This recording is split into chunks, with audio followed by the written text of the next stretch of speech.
So you're looking to have a pole barn or commercial building spray foamed, but should you use open cell or closed cell? Maybe both. Let's talk about it.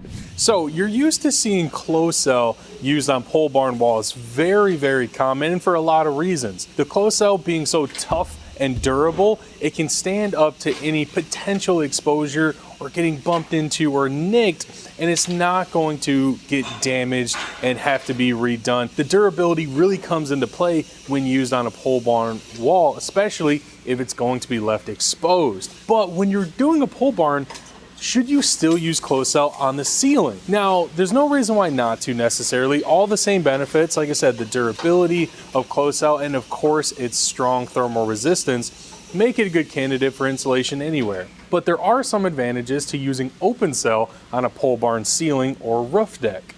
So one advantage to using open cell on a pole barn roof deck is the cost. Now this is going to be the biggest factor. Generally speaking, open cell is considerably less expensive than closed cell spray foam. So if you do apply that to a large building or even a small pole barn or garage, your cost savings will be quite significant going from closed cell to open cell on a big area such as the roof deck. Now something else to keep in mind is that durability. That closed cell is a strong advantage to on the wall, so it's not going to get torn up and damaged. Yes, that's a good advantage on the walls because it's exposed. It can get bumped into. You might have a tool kind of accidentally scrape it or something like that.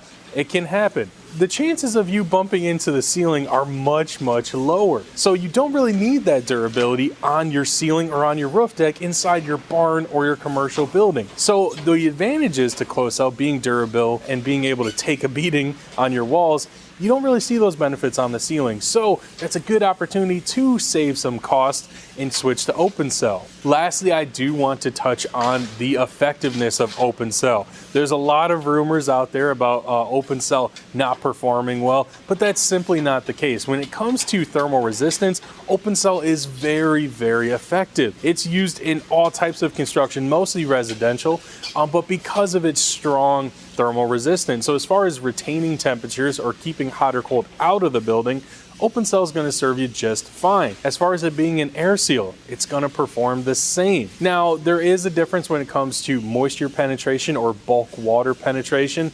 There's arguments that go back and forth on whether that's a pro or a con for open cell or closed cell on your roof deck. You'll have to make your own decision for that. I only want to point out there are some distinct advantages to using open cell on your ceiling in a pole barn. So if you want to learn more about insulating pole barns, please go to the link below to our learning center, where we have all kinds of videos, articles, and blogs, everything you need to know about foam insulation. This is the Professor of Foam reminding you that building is a science.